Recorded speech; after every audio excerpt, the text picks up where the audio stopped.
Welcome to the PJ Hoop Podcast. I'm your host, PJ. And if this is your very first time checking out my podcast, first and foremost, I want to thank you for taking the time out of your day to check out my content. I promise you won't be disappointed. But before I get into today's episode, I just want to let you guys know this is not just an NBA podcast. I'm not just doing just NBA talk. I also like to cover college and also high school and a little bit of international as well. And if you're interested in that specific content and kind of seeing how I talk and what things I'm talking about in those specific areas, go ahead and check out episode 5 and or episode 16. Episode 5, I'm covering FIBA and some high school. And throughout the whole summer, I talked about a lot of high school kids and at their camps and at the EYBL, but also internationally. I also talked about them internationally in episode 5. And then episode 16 is where I talked about college and my top 30 prospects that I will be keeping my eyes out on going into this season. Also, my top 10 international prospects that I'll be keeping my eyes out on going forward into this season. Doesn't mean these are the 30 or 10 best players, internationally or in college. These were just people I was keeping my eyes out on. So if you're interested in that, like I said, I'll leave a link up in the corner for those episodes. So go ahead and check those out. But I normally go over 4 segments week in and week out, and those 4 segments are, number 1, it's a segment I like to call PJ's Echelon. Now, in PJ's Echelon, essentially, it's just my power rankings. Essentially, I'm just picking my top 10 teams, and I usually have about 1 or 2 teams that I'll say are on the bubble, but the guidelines and the parameters around that, I like to use eye test, strength of schedule, statistically where you sit, and then also the eye test in your record. Okay, so those are the 4 parameters for that. My other segment that I go over is a segment I like to call What's New. Now, in What's New, essentially, it's just me literally just talking about NBA news or just me ranting about something, okay? Or some statistical thing that I came across that I thought was interesting. I wanted to share with you guys. It's kind of a freestyle segment in a way is what's new, okay? Another segment that I go over is called Games of the Week. Now, in Games of the Week, essentially, it's just me talking about games that either interest me or that had some type of significance. For most of the season up to this point, I've talked mainly about games that I've just enjoyed over the last week. But also the last 2 weeks, I actually talked about games that had some type of significance. And today, I'll be talking about games also that had some type of significance in my opinion as well. Okay, so those are games of the week. Last segment that I go over, it's called Rookie Talk. Now, in Rookie Talk, essentially, I'm just talking about today's NBA rookies and how they may be performing well or how they may be underperforming or how I may be disappointed in them or how I may be surprised by their performance. So that's Rookie Talk, all right? Now, before I get into today's episode, I actually want to make an announcement. So I have decided instead of having my high school and college and international stuff separate into a whole different episode, I'm actually going to be integrating it into my either weekly or bi-weekly. I will be talking about college, high school, and potentially international prospects or players in a new segment I like to call In the Lab, okay? So that's coming really soon. I just wanted to put that out there and let you guys know that pretty soon here we will just be ingratiating it. And the reason why I'm doing that is because I'm up to date on this stuff, okay? I'm up to date on my college prospects and what I like in college. Some of high school as well, and then also some of international as well. But I felt like I'm kind of holding that information just to mouth vomit it to you guys, one episode for once a month. And I just feel like that's not something I want to do. This whole premise of this podcast is to give you guys an inside look on my vision and my perspective on the game. And I feel like I'm kind of cheating you guys and I'm cheating myself if I'm not speaking on high school, college, international, as well as NBA, week in and week out. So that will be coming really, really soon. I just need to tighten up a couple things with it, but that's coming really soon. And like I said, I'll probably be doing it bi-weekly. So instead of me doing like my What's New segment, I'll be filling that in for In the Lab. Probably bi-weekly is what's probably going to happen. Every other week, I'll talk about international, college, high school during that segment, okay? So that's something to look out forward for. I hope you guys really enjoy that because I've gotten really good feedback on my FIBA episode. I think that's my most streamed episode. I think that's my most streamed episode, I believe. And then also my college episode, I thought got pretty good amount of views as well. So just lets me know you guys really like when I do that kind of content. So it's coming, okay? Just wanted to let you guys know that. Now, pertaining to today, we're going to obviously kick it off with my segment, PJ's Echelon. Like I said, this is my power rankings segment. And I want to let you guys know I'm recording this Tuesday, December 10th at 2 p.m. So yes, I know there's 2 games later on tonight. I believe the Bucks are playing the Magic, which obviously the Magic are a depleted team right now. I think Paulo's going to be back though within the next week or two. He'll be back. But Franz obviously just been ruled out. So that game's tonight. But then also I think it's Dallas versus OKC tonight, if I remember correctly. I don't have it in front of me, but if I remember correctly, it's Dallas versus OKC. That should be an interesting game and good game tonight. I'm excited to watch that game. So just keep that in mind as I'm going through my power rankings, okay? I don't want you guys to, be like, oh, well, this game just happened. Why did you have this? It's because I'm recording it at 2 o'clock on Tuesday, okay? So obviously there's 2 games that are later that obviously potentially could alter my potential power rankings, okay? So we're going to dive straight into the power rankings, okay? And this segment is PJ's Echelon, like I just told you guys. Now, again, with PJ's Echelon, it's essentially my eye test. I go off of the eye test, strength of schedule, statistically where your team sits, but also the team's record are the 4 parameters I use for eye test. For PJ's Echelon. Okay, so we're just gonna dive straight into it. Okay, I'm not gonna waste any more of you guys' time. Now, my team that's number 1 on my power rankings this week, this team is 19-5, and that is the Boston Celtics. Boston right now, they're third in offensive efficiency. They're 10th in defensive efficiency, and they're 3rd in net rating. I kept them, honestly, I'm just going to keep this very short about Boston. So they're 8-2 in their last 10. Like last week, I threw out a bunch of numbers to you guys about Boston. I'm not going to do that this week. We'll just keep it nice and short when it comes to Boston. Yes, they lost to Memphis, but there's nothing wrong, in my opinion, with losing to Memphis, because Memphis is obviously one of the hottest teams in the NBA right now. And also, I'm going to talk more about that game in my Games of the Week segment later. That's one of the games I'll be talking about. So I'll leave that there. But yeah, I have Boston right now at number 1. They give up the 5th fewest assists per game at 24. They also give up the 2nd fewest steals per game, and also allow the fewest blocks per game. So they're a really good offensive team, okay? Just to say it, they're a really good offensive team. They're also a really good defensive team as well. They're only allowing 24 assists a game, so that's letting me know that they're busting up plays. You know what I'm saying? They're busting up plays. They're stopping playmaking from happening. They're also, like I said, busting coaches' plays, and that also goes to coaching. So shout out to Joe Mazzulla there, okay? So Boston right now, they're number 1. Number 2 on my list, this team is 21-4, and that is the Cleveland Cavaliers. Cleveland right now, they're 2nd in offensive efficiency, they're 9th in defensive efficiency, and they're 2nd in net rating. They did lose to the Heat, but let's be real. Miami on a Saturday night, you guys, come on. Come on. It's Miami. It's Miami. Let me get it right, okay? It's Miami. Miami on a Saturday night. There's no shame in that. So I didn't hold that over them at all. They're 13-1 at home on the year, which is very impressive. They're the 4th best team in assist to turnover ratio, so they're taking care of the ball. They lead the league in true shooting percentage as well, and they're still 1st in field goal percentage and 3-point percentage. So they're still number 2 for me, okay? That's the Cleveland Cavaliers. Number 3.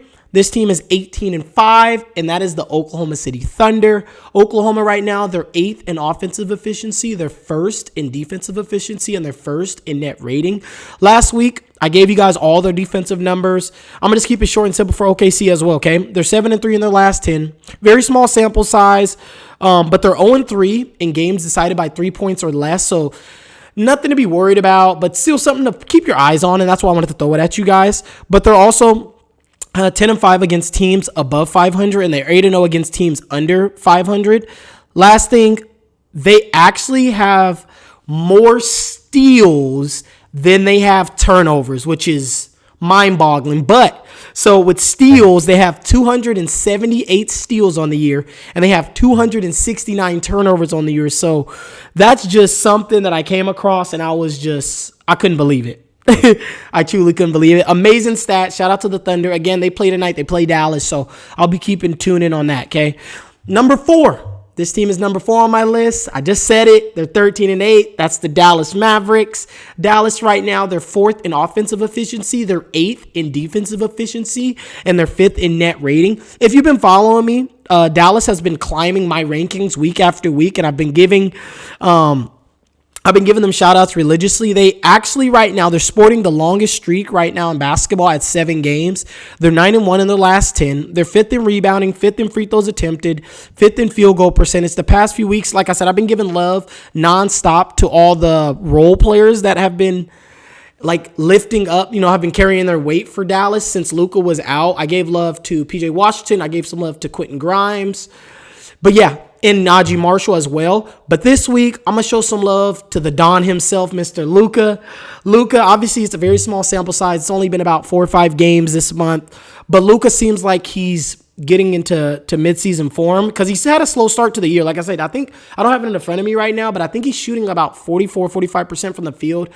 And Luka's usually a little bit better than that. Luka's usually about 47 to 48% from the field. So he's still got a little bit to climb to get back to his normal averages. But right now on the season, in the month of December, small sample size, like I said, he's averaging 31 points, 10.5 rebounds, 9.5 assists, and 3 steals a game, shooting 51% from the field, 43 from 3, and 71 from the free throw line. All I got to say about that is here comes the Don for that MVP trophy, okay? He's coming. He's aiming for Jokic. He's aiming for Giannis, who right now I would say universally is recognized as the top 2 in the MVP voting. Tatum, I think Tatum's 3rd. Tatum's right there as well with them. But yeah, Luka's coming. In Dallas, I think right now they're either 2nd in the West or they're tied for 2nd in the West right now, if I remember correctly. They might be. I think they're 2nd in the West actually right now. I believe they're 2nd. Either them or Memphis, I believe, are 2nd. But they're coming. Dallas is right there. And like I said, I've been screaming this horn for weeks after week. So shout out to the Mavericks, okay? Number 5 on my list. This team is 17-8, and that's the Memphis Grizzlies. Memphis right now, they're 5th in offensive efficiency. They're 7th in defensive efficiency. They're 4th in net rating. So in my opinion, Ja Morant, what I've noticed this season, is just playing a lot. He just seems more mature. Like his game seems like it's matured. And maybe sitting out all those games, getting injured last year, maybe that helped him really self-reflect. And obviously, he had his off-the-court issues, Mr. Ja Wick himself. Okay, I'm BSing. But anyways, yeah. So what I've noticed from Ja, he's for sure have shown maturity on the court for me as well. And it's kind of displaying, right now, I believe he's averaging a career high in assists right now. Like I said, I don't have it in front of me right now, but I believe he's averaging a career high in assists. But if you just watch his game, it just seems a little bit more matured, in my opinion, which is great. It makes for better basketball for this team and for the NBA as a whole when he's matured in the way he has.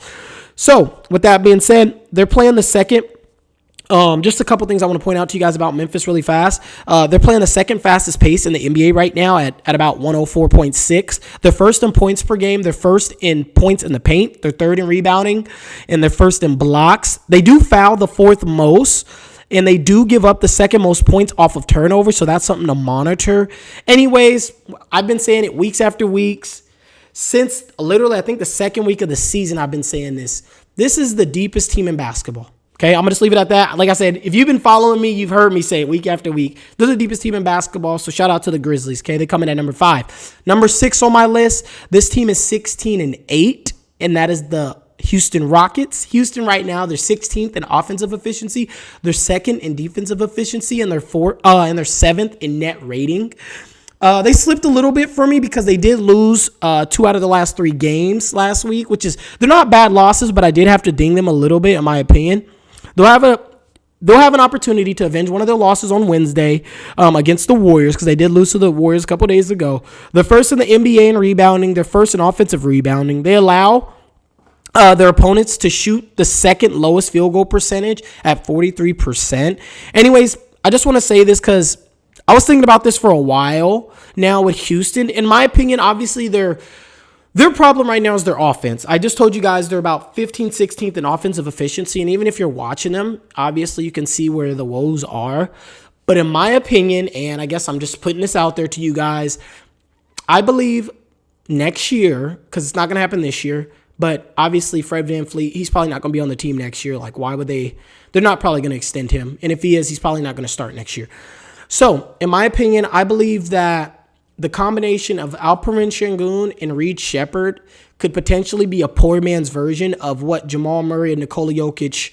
I mean, obviously Jamal's had his little, he's been down right now, but what they were essentially, I think that's what Alperen and Reed Shepherd can be in the pick and roll. And I'm excited to see that because this team obviously just needs to get their offense up because their defense is lights out. They have great role players.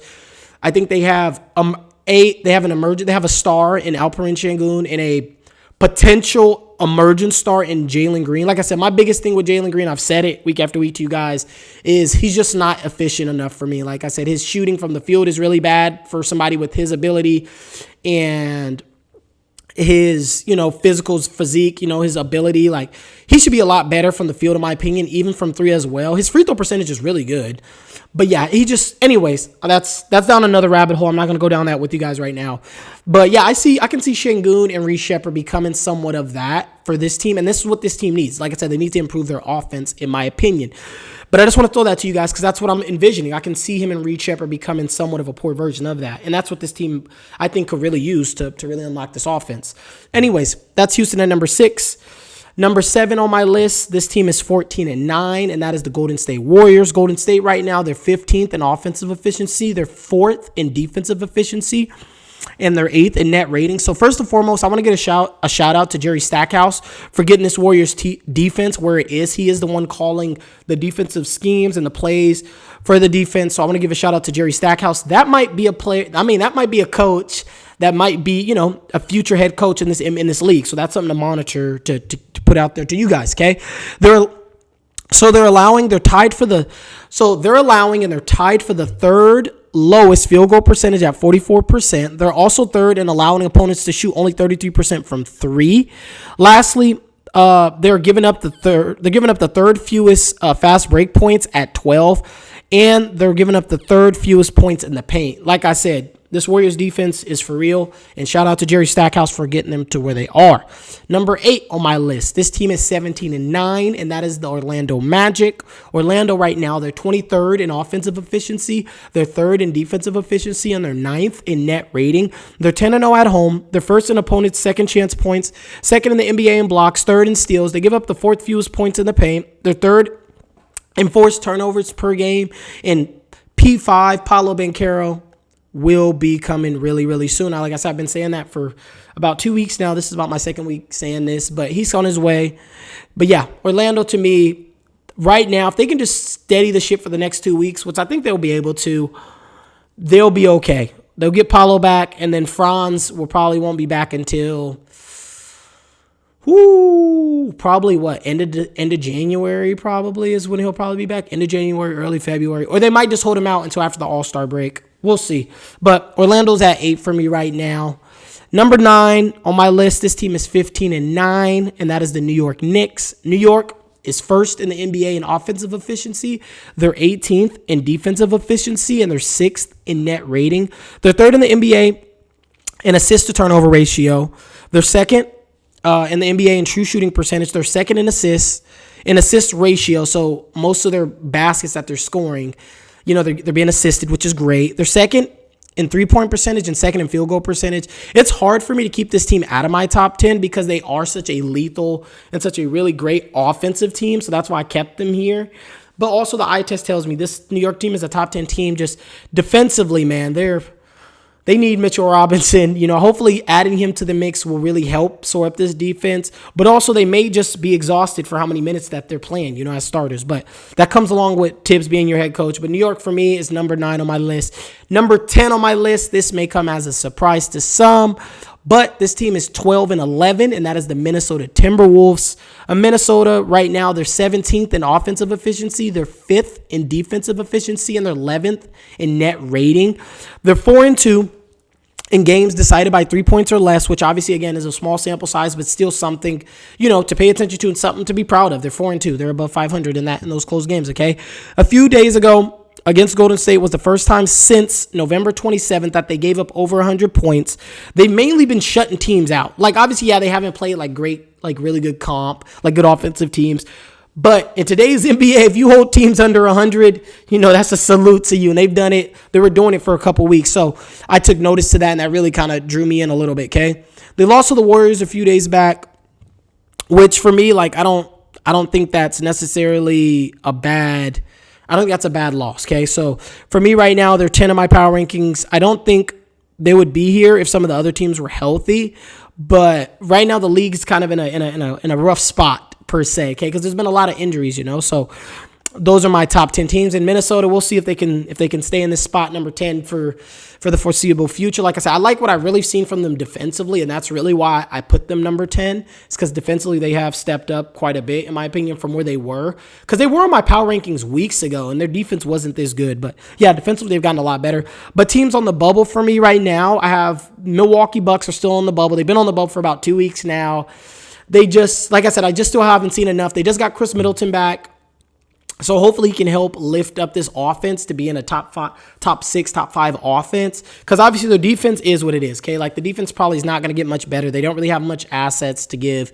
But if they can try to, puzzle some of these role players and throw some second-round picks or something, try to go get some defensive help, because that's what this team needs is defense, and obviously Middleton to be healthy, Dame to be healthy, Giannis to be healthy. But for me right now, they're still on the bubble. I still need to see more out of them. I really need to see them string together some really quality wins before I put them any higher. Another team that's on the bubble for me is the Miami Heat. Miami have strung along. They actually are leading right now in the East. They have the longest winning streak right now in the Eastern Conference at 3 games. Yes, it's only 3 games. I understand it, but they're quality wins, okay? And Tyler Hero, and I've already said it. I've given him a shout out before, but I'm going to give him another shout out. He's having a career year. He's playing really, really well. I still believe Bam should be a power forward, and I believe they should be starting Khalil Ware, the rookie, and have Bam at the PF. But nonetheless, Miami's on the bubble. Obviously, the whole Jimmy Butler thing, we'll see what happens there.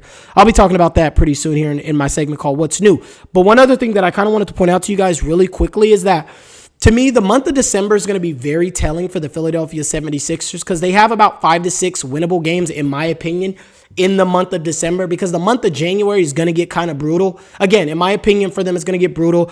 12 of their 17 games in January are against teams that could be in the play-in or be playoff teams. So they need these wins in December because we don't know how many games we're going to get out of Joel Embiid. So hopefully they can string together some more wins this month. And that's something that I'll be keeping my eyes out on for this team because obviously Philadelphia healthy, this is a top 5 team in the NBA, like this is a top 5 team if they're healthy. And obviously if Joel Embiid is going to be Joel Embiid, this is a top 5 team. So I'm just keeping my eyes out about that, and I want to just put it on you guys' radar as well, okay? So that's my segment, power ranking. Now, you give me your power rankings down in the comment section below. Let me know what top 10 teams you have in your power rankings, and who do you have on your bubble, okay?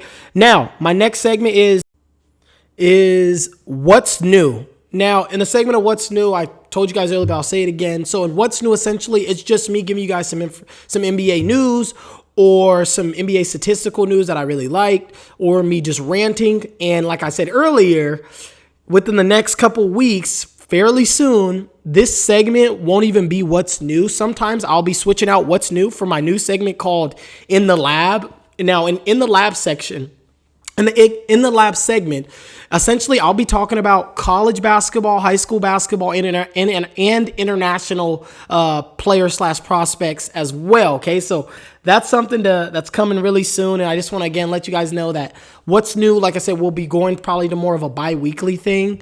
So the NBA news, unless something crazy is happening in the NBA, then obviously we'll prioritize that over talking about high school, college, and international. Okay, so I just want to let you guys know that is on the way. Now, the next one, something else I kind of want to point out to you guys, if it hasn't already been on you guys' radar yet, is that, in my opinion, I believe DeAndre Hunter right now is, I think, the leading man for 6th Man of the Year. Him and Peyton Pritchard, I would say right there, 1A, 1B, depending on how you want to place them. I was wrong about my 6th Man of the Year. My pre-ones were, I think I said Ben Mathurin. I had Ben Mathurin, Karis LeVert, and I think like Bobby Portis, I think were my 3. Unfortunately, the Pacers have had injuries, so Ben Mathurin's been starting, which sucks, but it's whatever. But yeah, I did not, salute to whoever called it. If you called Peyton Pritchard or DeAndre Hunter, salute to you, okay? Because good for you, good stuff. My other awards looking good though. Don't get it twisted. All my other awards are looking really good.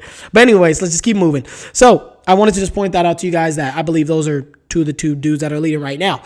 Another thing that I thought was really interesting is that the former Milwaukee Bucks owner, Mark, I don't know what his last name is, but his first name is Mark. He said he's actively trying to buy a college football and basketball team, which is insane because I've never, that's weird. This is not pros. These are kids, aren't these teams associated and supposed to be owned by the by the university. I don't know how that's going to work, but he said he's been looking into it. Other owners have looked into it. And I guess certain colleges could sell for about 51. You can buy about a 51% stake into the teams at about a 500 million to 700 million price valuation, which is insane. And then I guess they could use that money for like NIL or for facility upgrades. Like that, to me, that was just something that was just really insane to think about. Imagining like these billionaires going in and buying up college teams, like what the heck? But I thought that was just really cool as well. It just lets you know that's something that's in the works and that potentially could happen. And again, I just wanted to put it on you guys' radar because I came across, I was like, whoa.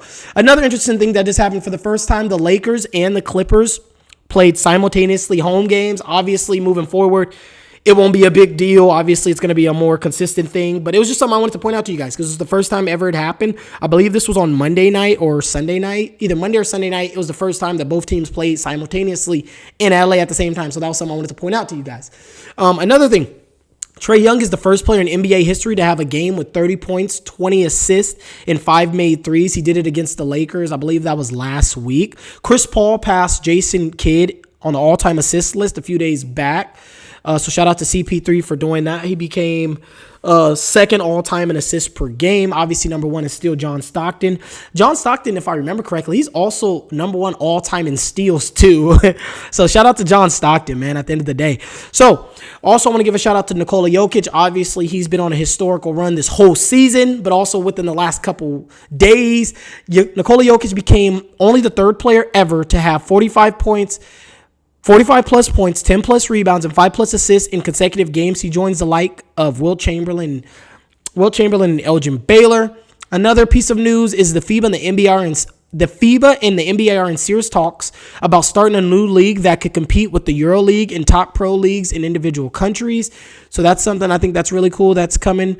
Obviously, today, the big news, well, it's not even big news. Let's be real. It's really not big news because I talked about it in my Miami Heat season preview, but also it's just been words, like we all know about it. Jimmy Butler obviously said he's open to a trade. The teams he's looking at are his home, natively Texas team. So he's looking at Houston and the Mavericks, but also he's open to the Warriors. Shams, he reported that earlier today. So that was no big surprise news. Another piece of news that I kind of want to throw in for a little bit of high school news. The number one player, AJ DeBonsis. If you're not familiar with who that is, you should go ahead and look him up. I actually talked about him over the summer too, but he committed to BYU today. And for people who are not keeping up with it, you guys may be surprised. It's not a surprise to me at all. BYU offered him some crazy NIL money. I think they offered him $5-10 million. They offered him a lot of money to come to BYU. But also he plays for Utah Prep anyways. And that the BYU program, they also have a player right now that's going to be a lottery pick next year. His name is Igor Demon. He plays for BYU right now. I will go ahead and check him out. I'm going to talk about him on the pod too. I talked about him briefly over the summer and also in my college episode. But yeah, he plays for BYU right now. He's not going to be there next year when AJ DeBonsis is there. But that's something I just wanted to throw out to you guys that AJ just committed today. And there's some other high school kids that committed too. But like I said, I'll save that. It's coming. I promise you guys it's coming. I got a lot to say about college basketball, okay? I just wanted to let you guys know, though, next week, I think I'm going to talk about, because obviously December 15th is a big day because that's when teams who signed players over the summer become trade eligible starting December 15th. And I told you guys last week that trades were coming really soon. But next week, I think I want to take that opportunity during this segment to talk about teams that, in my opinion, should be buyers and teams that should be sellers, okay? So I'm going to do that during this segment next week. Now, in games of the week, essentially, if you're just now tuning into the episode, you fast forward. So games of the week, I'm just talking about games of some type of significance or games that I just really enjoyed watching. So one of the games today I just really enjoyed watching. The other one has some significance to it. Let's dive straight into it. I don't want to waste any more time. So this first game took place on December 3rd. It was the Memphis Grizzlies versus the Dallas Mavericks. Dallas won the game 121-116. I chose this game because it did have some type of significance, like I just told you guys. The winner was going to become the third seed in the West. Arguably, these are two of the hottest teams in the NBA, in my opinion, right now. No doubt, top 5 hottest teams. Shoot, maybe higher. But top 5 hottest teams in the NBA right now. Memphis was up by 11 points, good way through the fourth. But about 5 minutes to go, Dallas cut the lead down to 7th with a PJ Washington and one. Dallas kept chipping away at the lead, and they finally took the lead with about 2 minutes to go. Dinwiddie hit a 3.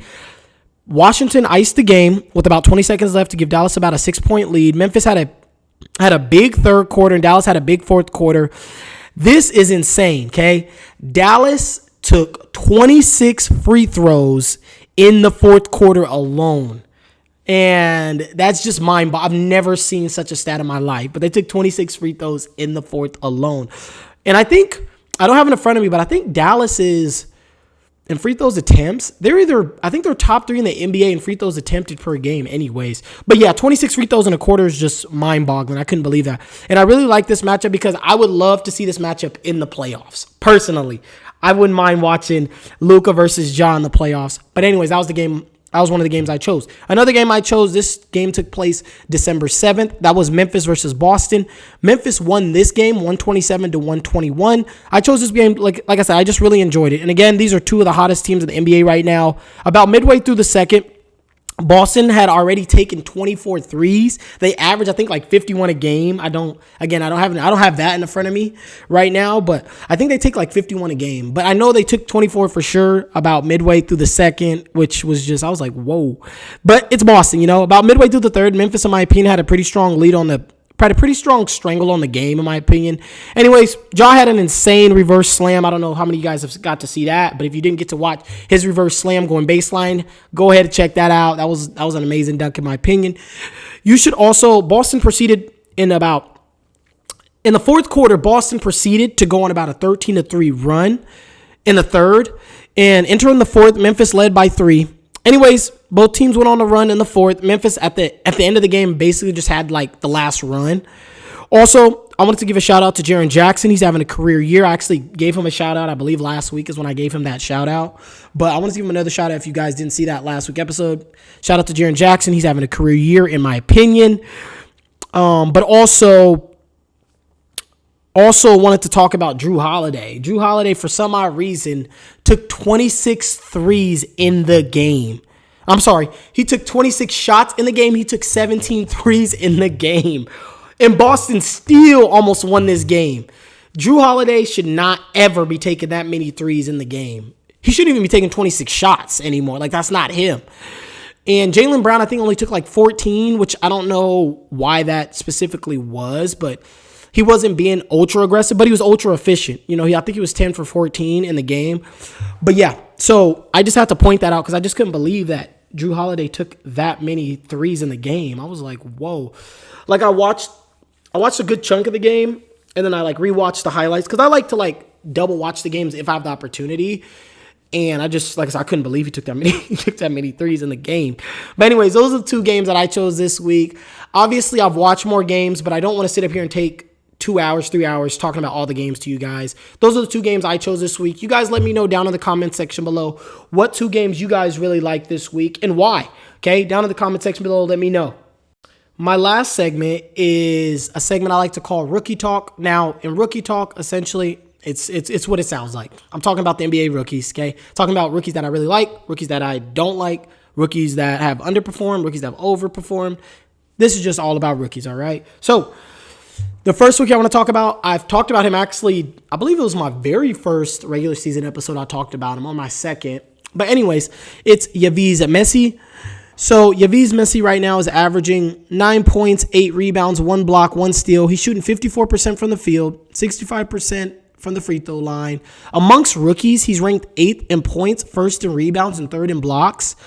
I chose him this week because obviously he has small sample size, but the month of December, his production has picked up quite a bit. He's actually averaging 13 points, 10 rebounds, 1 block on 61% shooting. Unfortunately, obviously, the Pelicans have been dealing with a lot of injuries, but he's still performing. And obviously, yes, some players are just collecting, it's just empty calorie stats. But Yves Messi, he belongs in the league. And I just wanted to give him, a little shout out again because I talked about him weeks ago, but I just wanted to bring him up again and bring it to you guys' light that the month of December, he has been playing very well for this New Orleans Pelicans team. Another player, it's so funny I'm about to talk about him because so just to let you guys know, I wrote these notes about this player 2 days ago. And last night, he actually had a pretty good game. And I was frustrated. I was like, dang, I should have just recorded my pod last night. But anyways, the player I'm talking about, I have not talked about him yet on my pod, and that is Jacoby Walter. Jacoby Walter right now is averaging about 18 minutes a game. He's averaging 6 points, 4 rebounds, 1.5 assists. He's shooting 33% from the field. He's shooting 15% from three. He's shooting 62% from the free throw line. So I'm not going to discuss what his rankings are amongst rookies because I just don't think that's appropriate for the amount of minutes he's playing and his production. Like, I just don't think that's fair to him. Because like I said, last night, he just had a really good game. I think last night he had 19 points or something like that against the Knicks, if I remember correctly. But he's better. He's better than what his numbers are showing, in my opinion. And I ain't going to say I wasn't high on the kid at all, but I felt that he could be a quality role player. And up to this point, obviously, like I said, I just told you guys his numbers. He has not been that role player per se. But last night, like I said, maybe that's a wake-up call. Maybe he'll be pretty good moving forward for this Raptors team. Excuse me. But yeah, I want to just point out Jacoby Walter, spotlight him a little bit. Like I said, last night he had a really good game.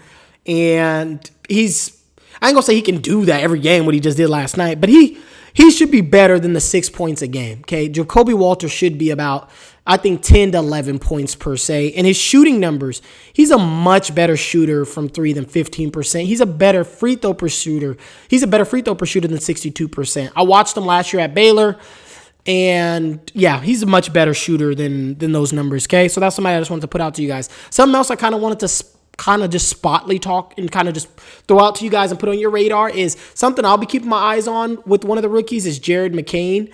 Jared McCain obviously now is coming off the bench again for Philly. And obviously Joel Embiid's in and out of the lineup. But when Joel is there, something I'm personally going to be paying attention to, I've been paying attention to, is how aggressive is Jared McCain with Joel Embiid being there? It's something I'll be keeping my eyes out on because I believe he does need to be aggressive for this team. Yes, I know they have Paul George. Yes, I know they have Joel. Yes, I know they have Tyrese Maxey. I understand that. But they still need Jared McCain to be aggressive because if he's aggressive, just like with all those other star players on the team, it's going to make the game of basketball so much easier for everyone. So that's something I'll be keeping my eyes out on. But you guys let me know who've been your top 2 or 3 rookies over this last week. Let me know down in the comment section below. Like I said, I'm always open to open dialogue. But yeah, so that's the end of my Rookie Talk segment. Now, before I get out of here, I just really wanted to take the time and thank you guys for supporting me over these last, 21 weeks. Like I said, this is my 21st episode, and I'm just going to keep going. I'm going to keep going because I love this. I'm having very much fun with this, and it's very purposeful for me. I very much feel like this is a purpose for me to be doing this. I just feel so much joy when I'm doing this. And I just wanted to thank you guys. It would really help if you guys would like the video because also it would help it get into people's algorithms, but also share the content with your friends and family and other basketball lovers likewise. Okay. Other than that, PJ's out. I'll see you guys next week.